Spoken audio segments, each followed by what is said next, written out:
024YOU or BaptistJax.com. The North Florida TPO is committed to shaping our transportation future. We're focused on planning, funding, clean fuels, and new technologies for a vibrant, connected community. Learn more at northfloridatpo.com. This is WJCT News 89.9 Jacksonville. Up next, national and local news from NPR and the WJCT News team.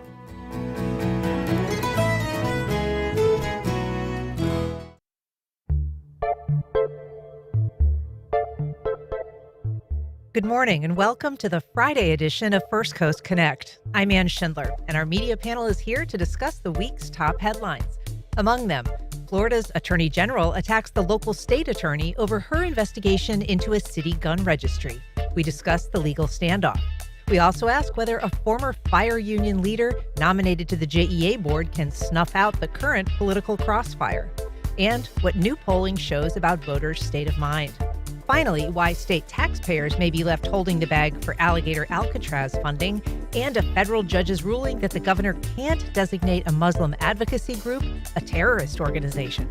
Join our conversation. You can reach us on air at 904-549-2937 or go to firstcoastconnect.org to find all the ways to connect with us. It's all ahead this hour after the day's news. Live from NPR News in Washington, I'm Corva Coleman. The U.S. and Israel are continuing their strikes against Iran. Iran has also continued to fire at Israel and at neighboring countries in the Persian Gulf, including Qatar and the United Arab Emirates. Israel is also widening its strikes on southern Lebanon. It's warned residents to flee for their lives. NPR's Hadil Al-Shelchi reports displaced Lebanese are surging into the capital, Beirut. Beirut itself is just crowded with the displaced. You know, those with money are able to afford hotels or rent apartments. But then those who can't afford hotels are sleeping in their cars. And on the streets, the sidewalks are packed here with displaced families, mothers and children huddled under blankets to stay warm, men sitting around little fires to keep warm, also smoking cigarettes. And Lebanese officials say over 95,000 people are now displaced. NPR's Hadil Al-Shelchi reporting from Beirut. The Treasury Department is issuing a temporary waiver to allow refineries in India to purchase oil from Russia. NPR's Julia Simon reports on what energy experts are saying about this move. In a statement on X, Treasury Secretary Scott Bessent wrote the 30-day waiver for India to buy Russian crude will, quote, not provide significant financial benefit to the Russian government as it only authorizes transactions involving oil already stranded at sea. This is a significant turnaround after months of the Trump administration leaning on India to stop accepting Russian oil. Experts tell NPR it's a move to try to avoid higher oil prices in the U.S. and around the world. India is vulnerable to the current shortage of oil from the Persian Gulf because of the war with Iran. Around 40% of Indian crude imports come through the Strait of Hormuz, which is effectively blocked. Julia Simon, NPR News. President Trump is going to nominate Oklahoma Republican Senator Markwayne Mullin to replace Homeland Security Secretary Kristi Noem. Trump fired her yesterday. The change in leadership comes as the agency remains partially shut down. Travel industry leaders are urging Congress to end the funding stalemate. NPR's Joel Rose reports they're warning the shutdown could slow air traffic during the busy spring break season. The head of the U.S. Travel Association, Jeff Freeman, says airport security workers deserve to get paid as they show up to work through the partial government shutdown. They're doing their job, and they're not getting paid. It's not just unfair.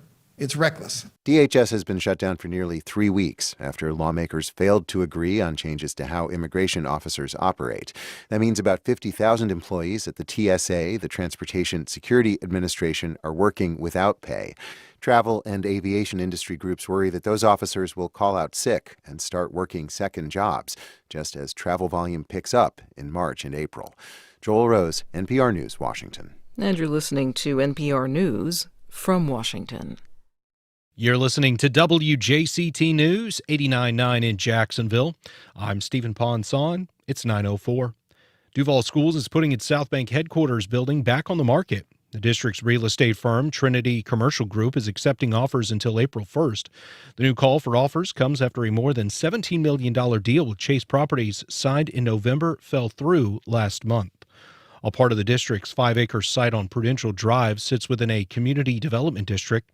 The sale contract disclosed the development district's existence, but Chase's CEO said Duval Schools did not disclose the full financial impact of the CDD's debt. The state Senate has passed a bill this week that bundles together a number of notable changes to Florida's election laws. Douglas Soul reports they address stock trading and redistricting, among other things. The bill would require congressional candidates to disclose if they plan to trade stocks while in office. While there are insider trading laws, Republican Senator Don Gates says some politicians still profit. You have to file a disclosure letting people know in advance. Yeah, I intend to use my position in Congress to be a stock trader and to benefit from my inside information. Those running for re-election would have to say whether they actually traded stocks or not. The bill also requires congressional candidates to disclose if they're dual citizens and creates a quick court process to challenge candidates' eligibility. Ahead of possible redistricting, the bill puts a new qualifying deadline into law for congressional candidates. The House says it will consider the legislation next week. I'm Douglas Soul in Tallahassee. Right now, temperatures are in the upper 60s in Jacksonville. Support for NPR comes from the Lemelson Foundation, dedicated to improving lives through invention, innovation, and climate action, and the William T. Grant Foundation, supporting research to improve the lives of young people at wtgrantfdn.org.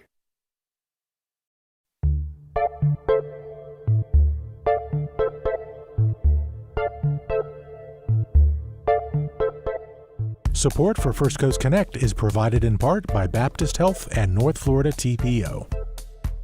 Opinions expressed on the First Coast Connect Week in Review are those of our panelists and do not reflect the views of WJCT News 89.9. Welcome to First Coast Connect. I'm Ann Schindler, and it's time for our First Coast Week in Review. Among our topics, a judge rejects the governor's attempt to label a prominent Muslim group terrorists, even as state lawmakers pass a bill to do just that. Florida's Attorney General criticizes the local state attorney's investigation at City Hall. JEA board members select their next vice chair, a member already targeted for removal by the city council president.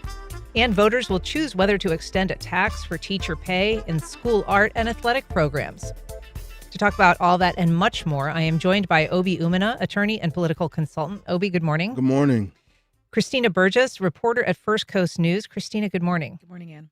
David Bauerlein, Metro reporter at the Florida Times-Union. Hey, David. Good morning, everybody. And Nikisha Williams, former TV producer and author of The Seven Daughters of Dupree. Good morning, Nikisha. Good morning. So, Obi, I want to start with this Florida Attorney General James Uthmeyer taking aim at Jacksonville's mayor, so to speak, over a city gun registry. This was a list that security guards were maintaining at City Hall and the Yates building of people who were entering with guns, and it's no longer in place. 3 months ago, the local state attorney said her criminal investigation found there was no criminal intent, and now the attorney general is saying he's not satisfied. Yeah, it's definitely interesting because you normally don't see this kind of overreach by the attorney generals to another Republican person, and so, but he's saying that he didn't agree with the ruling that after the 8-month investigation, and partly, you know, the state attorney used criminal intent, meaning that they meant to do something bad, and the state attorney or the AG is saying that that was not enough. That since this registry even happened, there needs to be some type of punishment, and the punishment can only be civil. The AG doesn't have the ability to come after criminal in this particular case because his jurisdiction is only to kind of things that happen in more than one circuit. And since this only happened in one circuit, he does not have the ability to prosecute criminally, so he's going to go after it civilly. David Bauerlein, this could be expensive for the city. He noted that the city is vulnerable to up to $5 million in civil penalties for violating this law.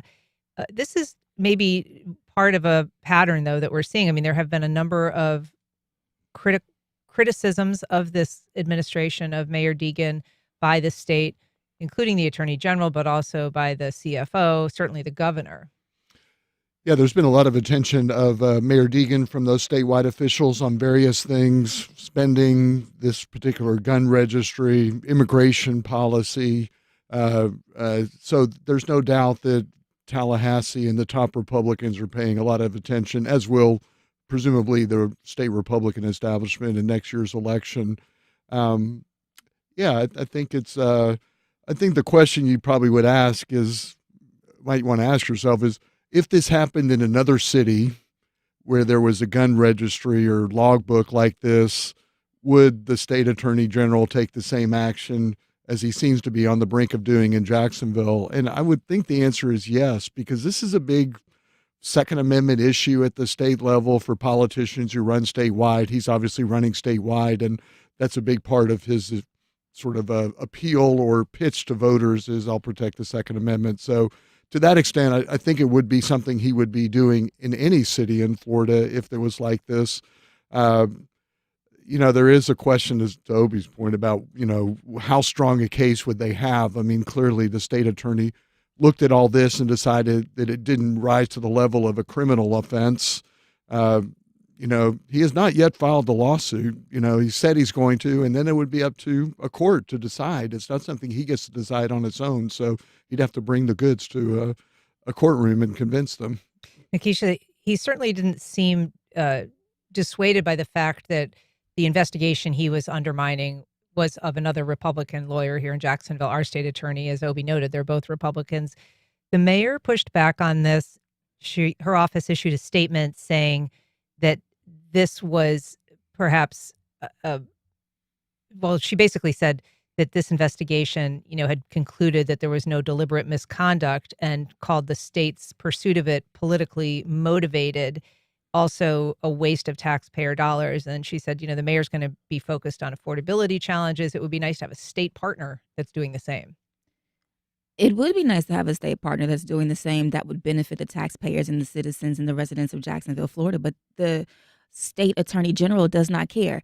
It doesn't even matter whether it goes to court. It's about building a narrative case against the Deegan administration for next year's mayoral election, so that state Republicans then can hint to all of these different investigations about the state gun registry, about Doge, about the hologram, about last time I was here, we were talking about Yaya and her social media posts. And it's the sense of injury that they can put in a political ad and use it to take down this mayoral administration and to show their base and possible persuadables to their side or to their party that, this administration is inadequate and this administration is not protecting your rights and they're not standing up for your Second Amendment rights and they're against ICE and they're wasting your taxpayer dollars. And here are all the investigations that we filed and all the things that we've done. The ads write themselves. This is not about going to court. It's not about filing a suit. It's optics. It's just giving the sense of injury, the sense that there's mismanagement to show voters, to sway potential voters that, hey, she's not working for you, so maybe you should back the candidate that we're going to put up.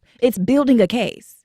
Christina, this is a case that you've also been covering from way back, and Nikisha mentioned Yaya, who's the Hispanic outreach coordinator. We know that the city had to turn over records related to a subpoena that the attorney general issued in that matter, investigating whether Yaya Cardona stepped outside the bounds when she was, issuing a Instagram message to people about ICE enforcement. But we don't know yet where the status of that. We just know that there was a late February deadline to turn over some of those records. Yeah, I know that's kind of where we last received our last update as well. I know she's back in her role, but I know kind of to how you were just mentioning, I feel like eyes are still just on the administration and people that are falling under Mayor Deegan just to see kind of what's happening next, what will take place next, and what the response will be. Yeah, we know you'll be following that. If you're just joining us, we're talking to Obi Umina, Christina Burgess, David Bauerlein, and Nikisha Williams about this week's headlines. You can join our conversation on air by calling 904-549-2937. You can also go to firstcoastconnect.org to find all of the other ways to connect with us. We have an email from Michael.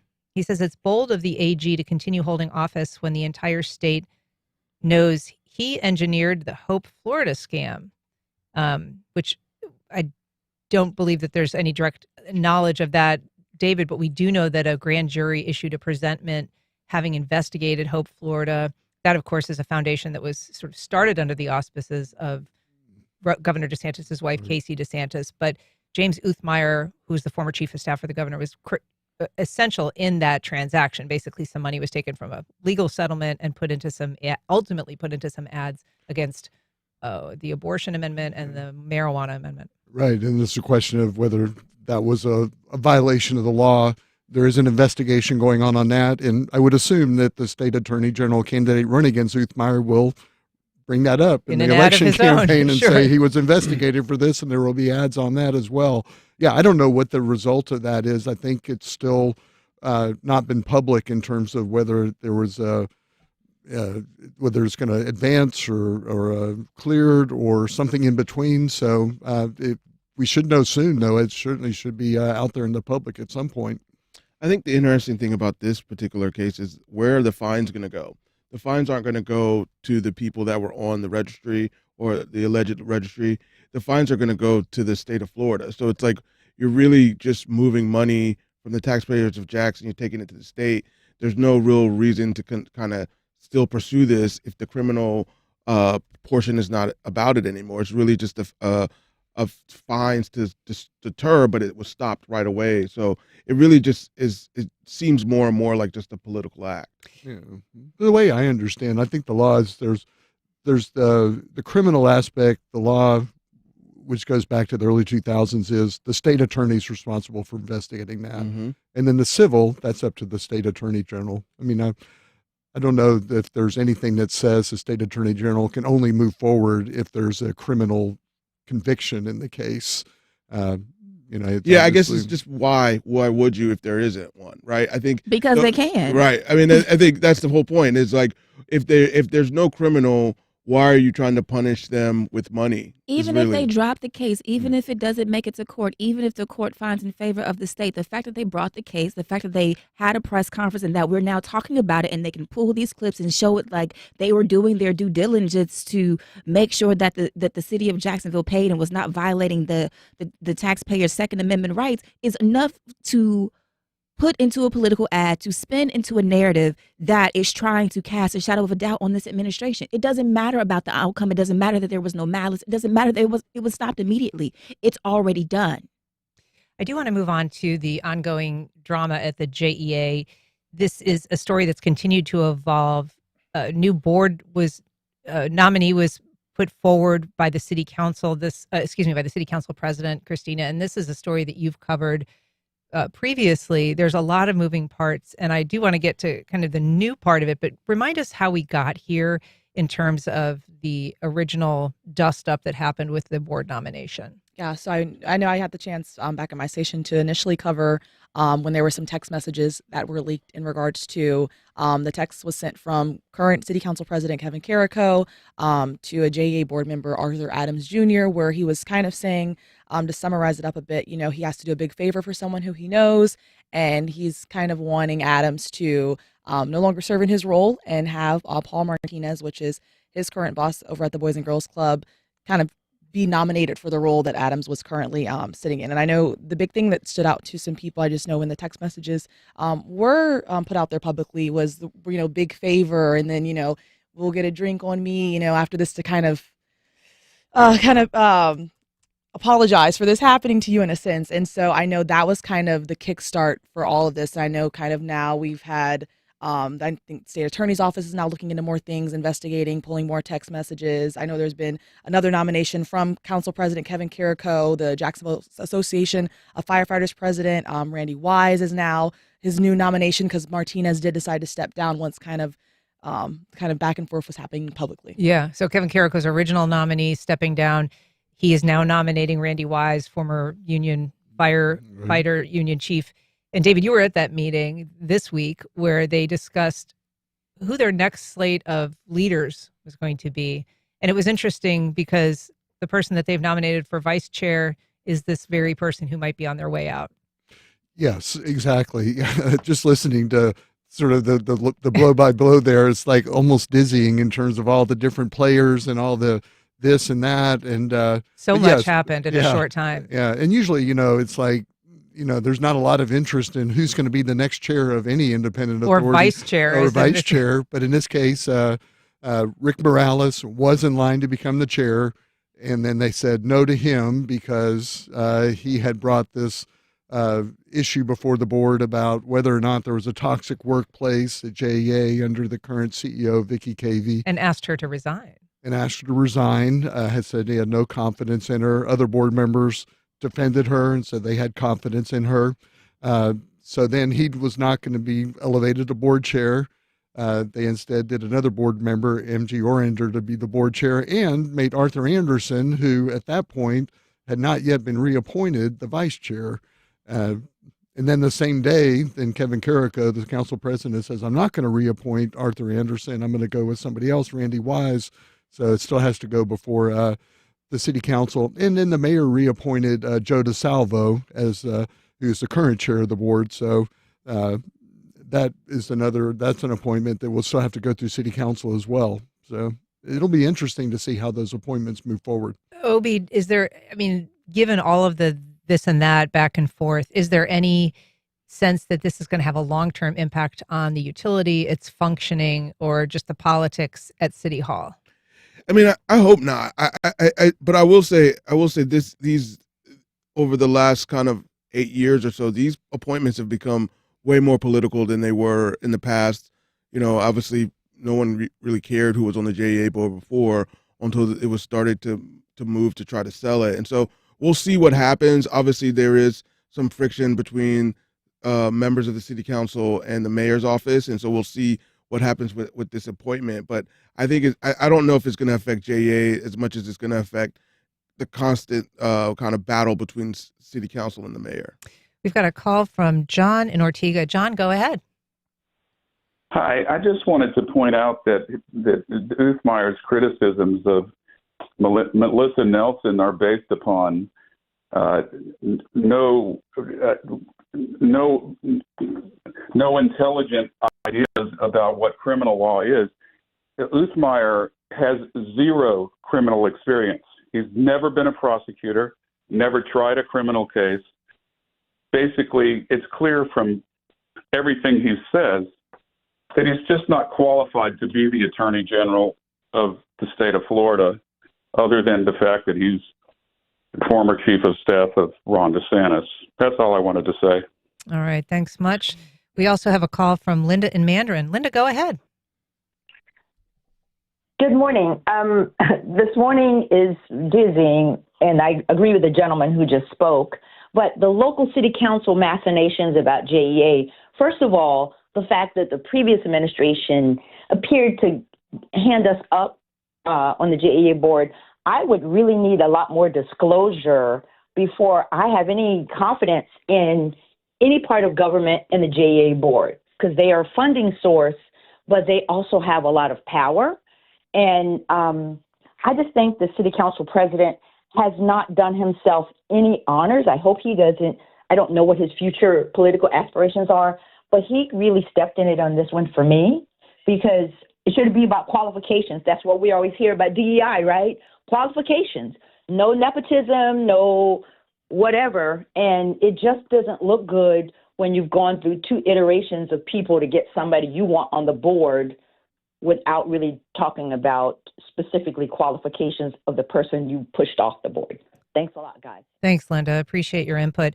I want to move on now to a poll that we discussed a little bit on the air earlier this week. University of North Florida. Obi, I want to ask you about it. We should note that you are a political consultant. This is an election year. You are currently working for a candidate for Congress, Michael Kerwin, and nobody else at this point. Mm-hmm. So just to be transparent about that. But this poll is showing the GOP has single-digit leads. This is, I don't know if that's surprising or not. It's very early in some of these races, but Ashley Moody, who is the incumbent, is seeing her support to be reelected or to be elected senator to that seat, her support under 50%. Does that surprise you at all? It does. I will say, 2 quick points that I'm seeing from this poll. The sample size was a R plus 12, right? And what does that mean? That means that there were kind of, to be extra simple, 12 more kind of Republican votes to Democrat votes. Basically, it was skewed towards Republicans by about 12%. In terms of the participants? As terms of the people who were participating in the poll. And why do they do that? Because they base that off of how Florida has voted in the past, right? Okay. And so they look at they try to predict what the outcome will be as far as turnout, and they say, based off of what's happened in the past, Republicans have voted a little bit more, and they skewed the poll that way to get a more realistic kind of version of what's going to happen. What is interesting about this is that you're seeing that the Republicans aren't up plus 12; they're up a lot less than that in single digits.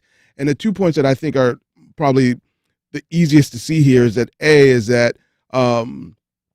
MPAs are siding with Democrats and That's independents in the polls, and that the Democratic primaries are pretty much neck and neck from support, and that we'll see. I think it's going to be interesting.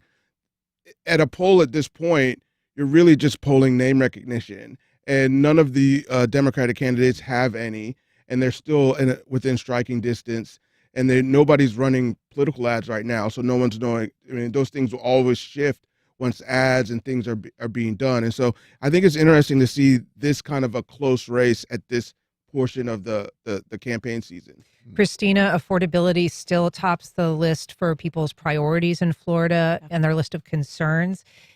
And obviously that's not necessarily going to change. We saw a jobs report today that is a little worrying. Gas prices are starting to go up with the war. So there are some factors that might play into the affordability issue.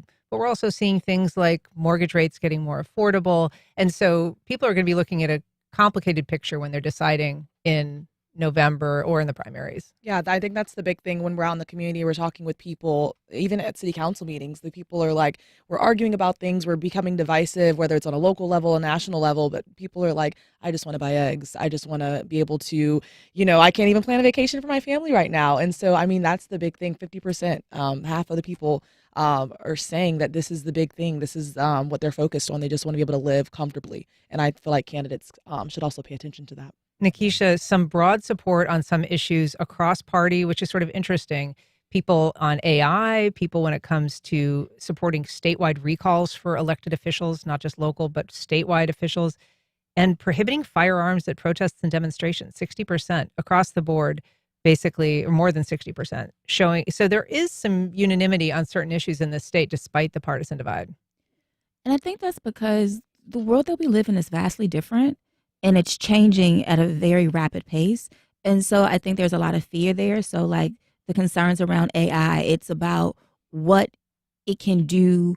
Yes, digitally, technologically, the misinformation it can spread, the disinformation it can spread, how you can clone people and steal people's identities, but then also what it does to the environment, what it does to the water supply, what it does to the air supply, what it does to communities generally of color where the data centers are being put in, that is decimating them and leaving them worse off for the wear, just like redlining in the 1950s. So I think that people are wary of broad changes that are coming through technology with AI. And so that is why you see unanimity there. The same thing for like barring guns from protests.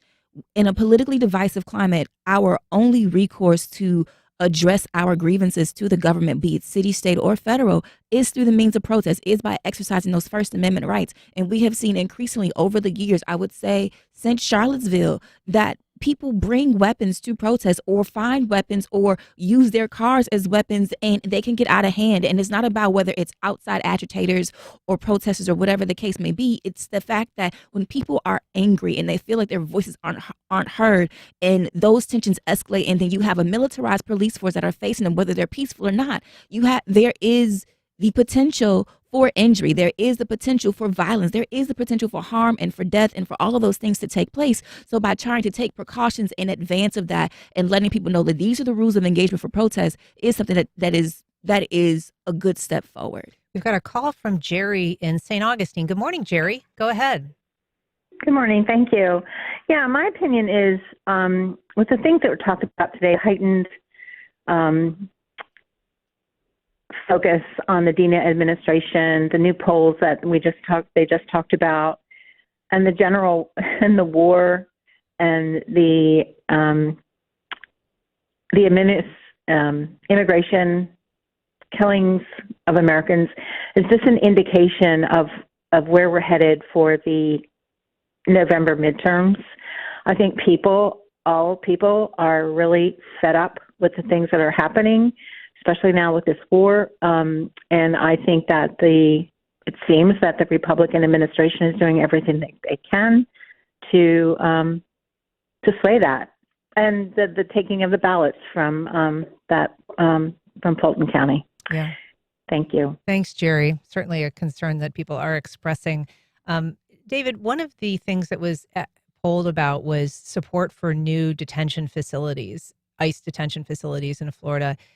Nearly 60% opposed building new detention facilities. There was almost 40% support for that. But that sort of leads us into our next topic, which is whether the state is going to get any federal funding for its investment at Alligator Alcatraz. And I want to start with a soundbite from the governor in September when he was asked about this possibility of recouping money from the federal government for the investment the state's made. And so they built the temporary facilities with federal reimbursement. I mean, I hear people say, oh, Florida is out this money. No, we spent money and we will get reimbursed. And getting illegals out, that saved you money because they are costly if they go to the medical care or all this other stuff. But we're getting reimbursed for all that stuff. So Florida will clearly benefit from a taxpayer perspective. I don't think there's any question about that. That was in September. October, he tweeted, we were right. The media was wrong. He said that they're getting $680 million from the feds. And we know that just a few weeks later, that money was put on hold. So to date, the state had committed $1.5 billion. That dropped to FEMA pushed back. They said that exceeded the limit. So then the state wanted $1 billion. FEMA said that was too much. So then they dropped it to $608 million. And that was the amount DeSantis said that the governor said in October that they were getting, $608 million. It doesn't appear that that's the case any longer. It doesn't, and it's a complicated story to just keep up with in terms of all the twists and turns. It sounds like maybe the federal government will not reimburse them for the cost of actually setting up these particular facilities, but may reimburse them for some of the cost of actually holding people there. But I'm not even clear on how that's going to work as well. It's, obviously the state's position as well, even if we don't get anything, it's worth it. Well, the state's got a lot of budget needs. There's some legislators who are looking into how do we get better control over this pot of money. And certainly sends a message if you're in other states and you say, well, look what Florida did. We'll do the same thing. And then they kind of are being left to eat the cost after President Trump himself came and toured, quote, Alligator Alcatraz, and then, says, great thing you're doing here. And then but maybe they're not going to get reimbursed for it. It's kind of like, well, that's a message that's being received, I would think, from other states about whether they should go the route that Florida has done on this, or at least make sure you get it all nailed down up front before you do it, as opposed to just popping it out there and then hoping you get reimbursed later that's a risky proposition. Yeah. And in court filings, the Attorney General Uthmeier, OB, said this was a risk. The state knew it was a risk. They'd taken this risk. There's the reason that we're seeing these documents at this point is this lawsuit that's been brought by some environmental groups, Miccosukee tribe, basically saying this Alligator Alcatraz didn't follow the law, federal law requiring assessments, public input, all of these things before something is built. And there's been this sort of nuance, or at least argument in the court case as to whether this requires federal oversight. If it's not a federal project, if it's a state project, they don't have to get these early approvals. And so the state would seem to sort of benefit in some way from a decision that they don't get money from the feds, that if the state pays for it, that they might be exempt from some of the things the lawsuits might punish them for. Yeah, I mean, it's obviously the state is fighting this on kind of two different sides. Obviously, what is also interesting about where this money is coming from, it comes from kind of the emergency preparedness funds, right? And which is hurricane money, right? And so, if they don't get paid for this, the state is out, $573 million in hurricane preparedness money and aftermath money as well. And so there is a problem there, but also they're also trying to win a lawsuit at the same time. And so it's a difficult proposition for the state. I think obviously this was done to kind of be a political kind of help to Trump, and it's kind of backfired from the state's point of view. So, in terms of cost, Christina, whether or not the state gets reimbursed for the construction portion. And we should note that in Baker County, there's also a deportation depot, which is sort of our local version of Alligator Alcatraz. But if the state doesn't get reimbursed for the construction costs, it is still very much counting on getting reimbursed for the operating costs, basically housing deportees or immigrants who are slated for deportation. The cost of that is quite large compared to the average ICE rate. ICE generally reimburses $187 a day for someone that's being held on their behalf pending deportation. These inmates are costing $3,400 a day. So there is money certainly at stake that the state is interested in recouping, but there's questions too about why it's costing so much more than it does for a typical detention. Yeah, I think that's the big thing, because that is a significant. I think we all kind of had a reaction when you said the price comparison, the cost comparison. So I think that does put into question what is that going towards, and like what's going on. I think that's a big question mark right there. But like you did say, it would go towards funding operational cost over construction. One of the things about this emergency funding, Nikisha, is that it is allowed to be spent with a lot of exemptions. Typically, there is a process that has to be observed, whether it's bidding, public bids for contracts, or permissions that have to be given, building codes that have to be adhered to, even state law. By using this as an emergency fund, and designating this as an immigration emergency, it's basically given the governor a lot more room to operate. It's giving the governor a lot more room to operate, but it doesn't help the people of Florida. Like, the only people getting money from the federal government is the Trump family. I don't know what DeSantis expected. So, I mean, he can file the lawsuit and he can try to recoup the funds, but if it doesn't come back, it's not coming back. And I don't think there's going to be anybody in the federal government that's going to call Trump on it. That's one. That's what you get for trying to kiss the ring of the man who embarrassed you when you were running for president, because that's what's happening. And so now you have these detention facilities that are being constructed that are to help ICE kidnap and traffic people. And at this point, ICE is running roughshod because we just got a new, Homeland Security Director yesterday that has no military experience, has no government experience before joining the Senate, and has a 2-year degree. I don't know what to tell you.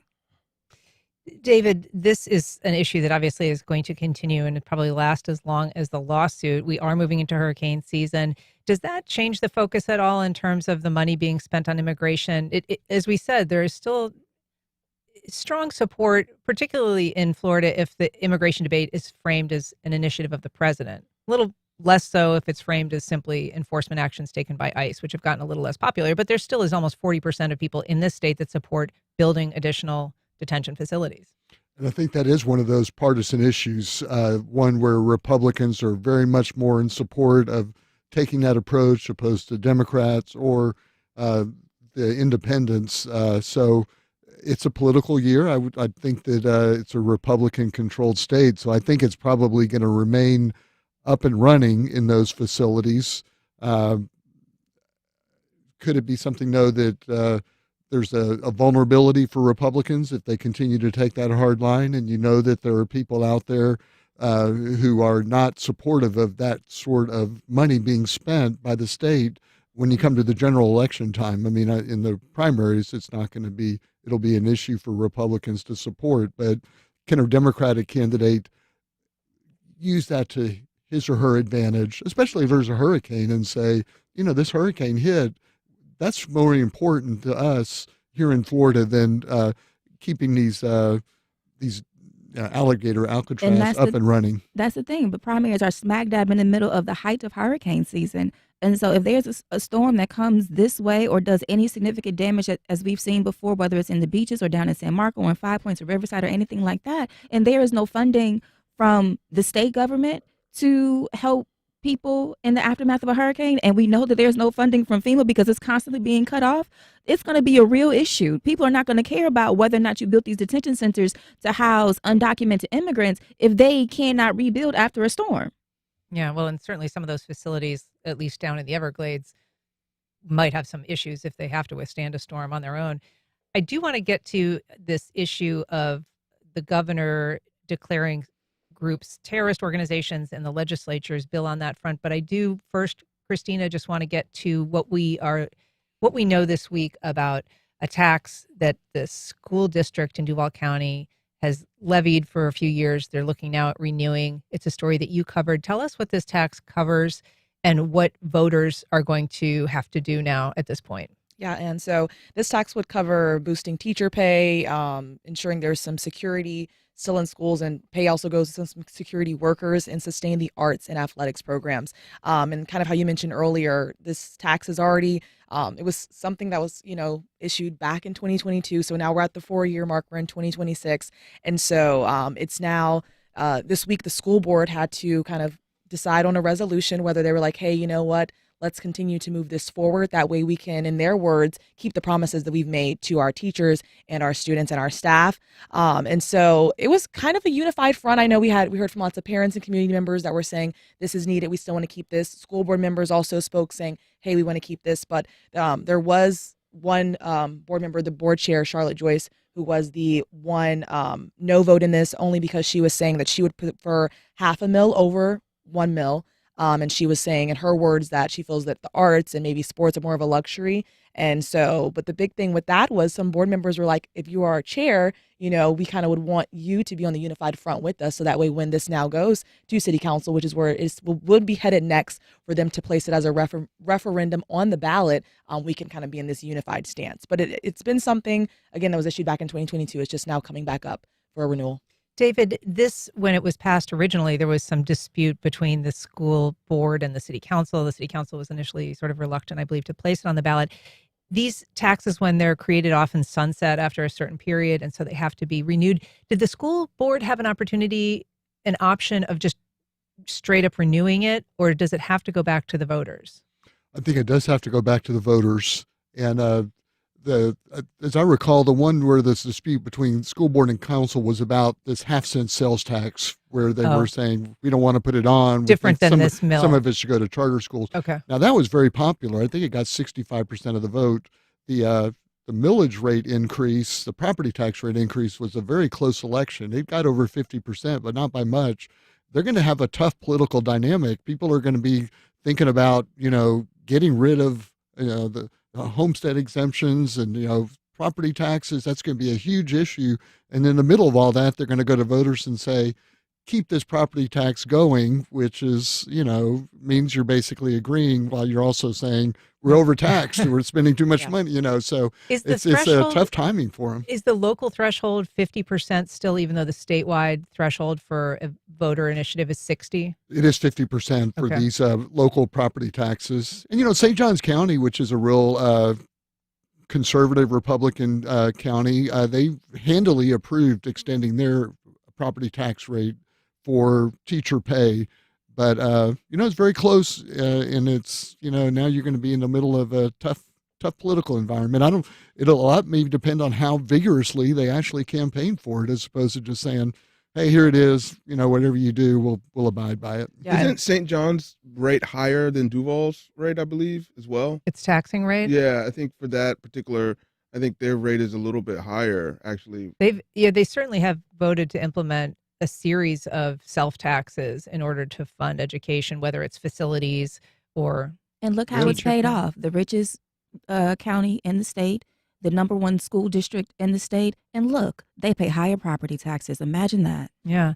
I want to talk now about this decision. There was a court decision. There was also a couple of votes in the legislature, Obi, and this is over ostensibly designating groups terrorist organizations. The governor previously designated the largest Muslim civil rights organization in the United States, CARE, the Council for American Islamic Relations. Thank you.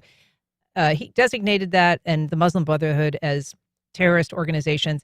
A judge shot that down this week, saying it was a violation of their First Amendment rights, their supporters' First Amendment rights. But the legislature now seems poised, has passed, both the Senate and the House have passed versions of something that would accomplish the same thing. Yeah. What DeSantis did originally was pass an executive order, and he basically said that, hey, you guys should not be dealing with these people because they are, based on somehow they're a terrorist organization. What the judge said was that you were basically, because they feel differently than you you were using your authority to basically try to harm them, and you can't do that because of the First Amendment. What is in the legislature, what is passed, is a new process in order to designate people as a domestic threat, and basically falls in the hand of kind of one bureaucrat to make that decision, and then it will go to the Florida cabinet to ultimately vote for it. I think what people are saying, kind of on both sides, I think, are that there's no checks and balance to this system, and that anybody can be named a terrorist organization without any kind of court or a legislator or anybody else kind of being involved, and wondering if who's going to be the person that is going to, is it going to be done politically motivated, as people think this executive order was. And I think that is, what the problem is here, is that, you can name any group this, and then you can start to cut away their city contracts or state contracts or do other things to harm them. And part of this, Christina, would be that people who are working for these organizations, for instance, if they're employed there, could face felony charges. Students who promote these groups could be expelled under this legislation. And we know that this particular lawsuit that was brought against the governor and his executive order came because CARE said they had a contract canceled for a podcast that they were doing, and the podcast studio or provider pulled saying that they didn't want to be affiliated. So that was the harm that brought this lawsuit, according to CARE. Yeah, a big ripple effect. I think people wanting to make sure that they're aligning with what they feel like is maybe what they feel like is right based off of maybe a governor's ruling or what a president is saying publicly. But I mean, yeah, there's a lot of ramifications to that. I feel like if people are just wanting to work work alongside this organization, and in their eyes and in their words, they feel like, this is not a terrorist organization. They're just trying to help uplift their community. They're trying to help be out in the community, volunteer. If you're a student in college, you're just trying to, be aligned with an organization that you feel is doing the right thing. That can be a lot.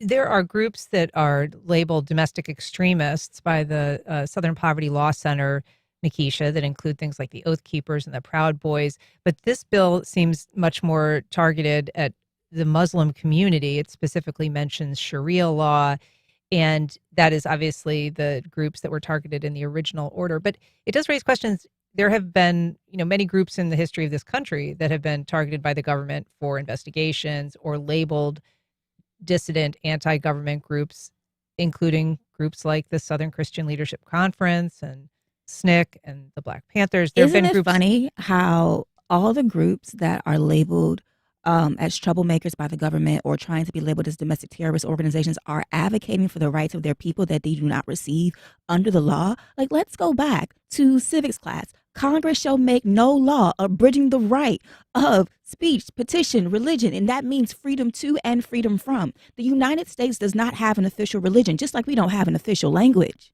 So people were able to come here and practice whatever they could. And so this farce of a legislation to try to back end a way to label groups that you dislike, such as the Council for American Islamic Relations, as a domestic terrorist organization, when it is an advocacy group for people who practice Islam, for people who are Muslim and also American, goes and flies in the face of the First Amendment rights. And it's just like when the argument that has been trying to be made that, Antifa is a domestic organization, as if we should not all be anti-fascism. Like, let's really think about what we're saying. Like, the way that people are bending themselves, legislators specifically, bending themselves and contorting themselves to try to outlaw or ban or label or weaponize language against groups of people who are advocating for equal rights for people who have been systemically and purposefully disenfranchised. Muslim Americans, you talked about it with SNCC and SCLC and CORE and even the NAACP. All of these organizations advocate for the rights of people who have been systemically and intentionally disenfranchised in the United States by the federal government. Mm-hmm. And David, this is something that would, to Obi's point, provide some measure of secrecy. I mean, you would have somebody from the Florida Department of Law Enforcement making the designation. The governor's cabinet would ultimately would ultimately have to approve that. But it's the decision and what goes into that decision would not be public. Yeah, I think it's sort of, first of all, I really don't understand why the state is involved in this. I mean, state government. If there's a federal issue about a organization, it's not like CARE just operates in Florida. So I don't understand why the state's getting involved in it. But yeah, that's a criticism of it, which is that people are sort of brought before a court without seeing all the evidence against them. And then they got to go to court to sort of fight back, and their reputation, meanwhile, has been branded as terrorist. It's given secret police. We're going to have to leave it there. Obi Umina, Christina Burgess, David Bauerlein, Nikisha Williams, thanks so much for being here. Appreciate it. Thank you for having us. All right, up next, I got a chance this week to sit down with a cast of Damn Yankees. We'll take a listen right after the break.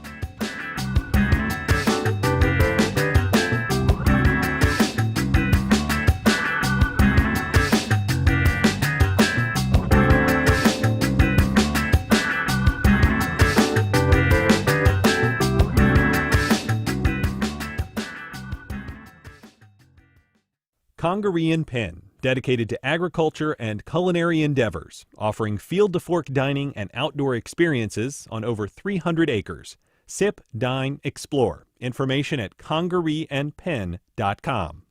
Terrell Hogan Law. I'm Wayne Hogan.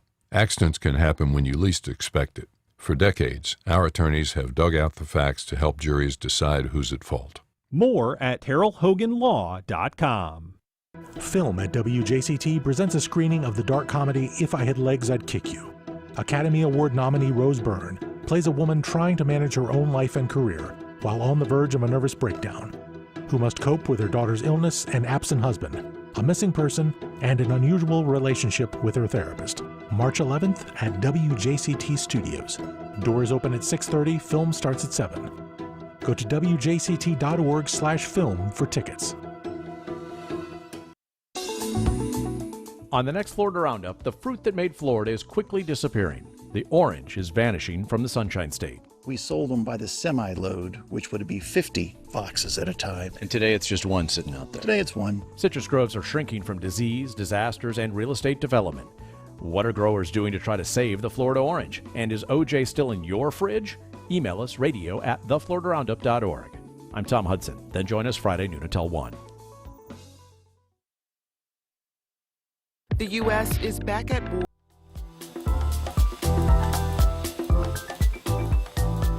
Welcome back. It's a fusion of America's pastimes and thematic obsessions, baseball, seduction, and a deal with the devil.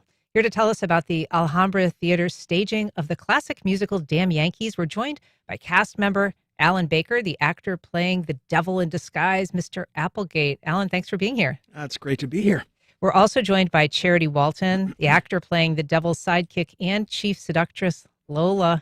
Charity, welcome back. Thank you. And we're also joined by Thad Walker, the actor playing Joe Hardy, the baseball player who has sold his soul to the devil so his team can win. Thad, thanks for being here. Of course, thank you. Are you a baseball fan? Yeah, I grew up playing baseball. I played varsity in high school and all that stuff. So you are a good guy in this. You're have more integrity than the fact that you sold your soul to the devil might suggest.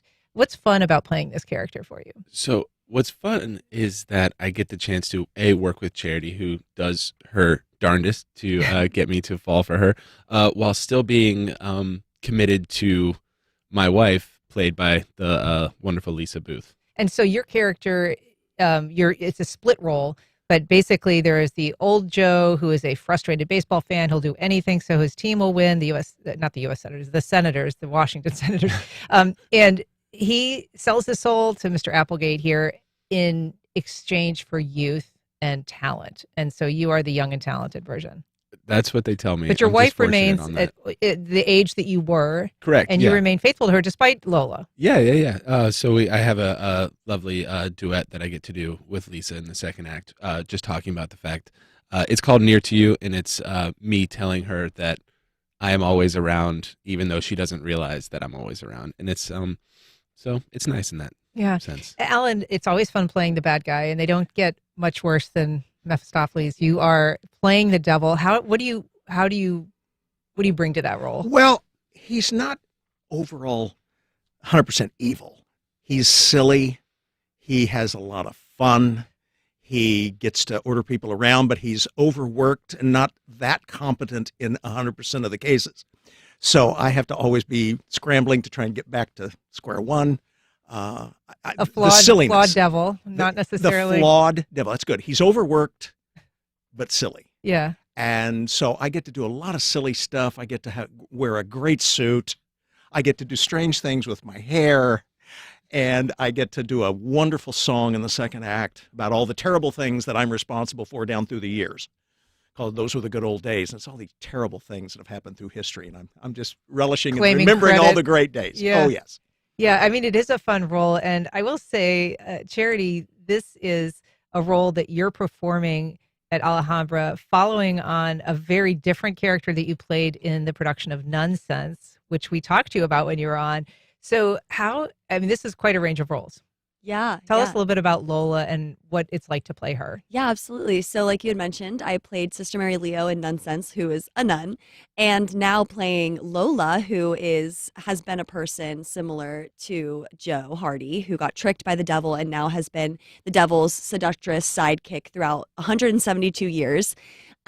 It's been just the most fun challenge ever. I mean, this is why I love being an actor, being able to play a wide range from nun to devil sidekick. And so it's just been the biggest blessing, and I have so much fun. I mean, every scene with both of these lovely people, we have a blast. And so yeah, it's been a great time. And Lola is one of those really iconic characters. The role was created by Gwen Verdon, and this is a show that had, thousands, if not hundreds of thousands of Broadway performances. It won a bunch of Tonys. So how do you bring something fresh and new to this role? Yeah, I remember in college just last semester doing like musical theater scene study and modern drama and having to learn about like Gwen Verdon, Bob Fosse, and specifically, their number and Who's Got the Pain and watching that. And then I did a project on Sweet Charity, which was originated by Gwen Verdon as well. And to like then be, getting this role of Lola, it's like, oh my gosh, how do I do that? But I just feel like so blessed and grateful that I feel like I've done a really great job and I'm having so much fun with it. And it's growing my confidence as a performer, and doing it 8 times a week is just going to be so much fun. Yeah. And Alan, I understand that you actually came to Jacksonville, this area, for a production at Alhambra and just sort of decided you were never going to leave. I was here for Greece in 2000, and I did 3 shows that first year. Then I got a place near the beach, and I thought, I'm not leaving here anytime soon. They're going to have to drag me out of here kicking and screaming. I love it. I love being here. I live in Neptune Beach, and it's close enough to the Alhambra, but I've also been able to launch from here and to do national tours and shows in many, many cities.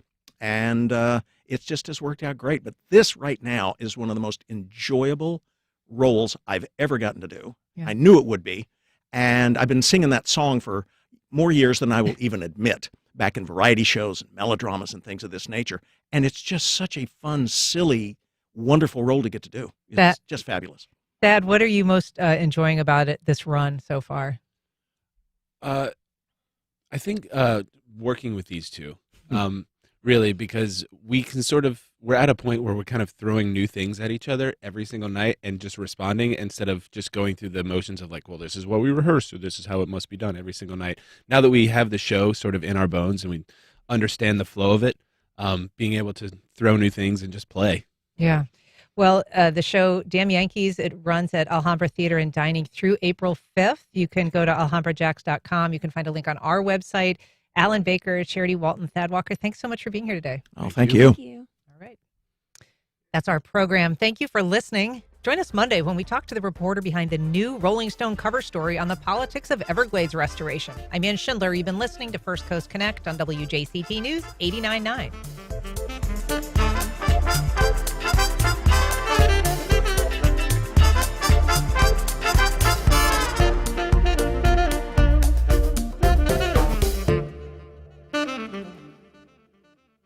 Support for First Coast Connect is provided by Baptist Health and the North Florida TPO.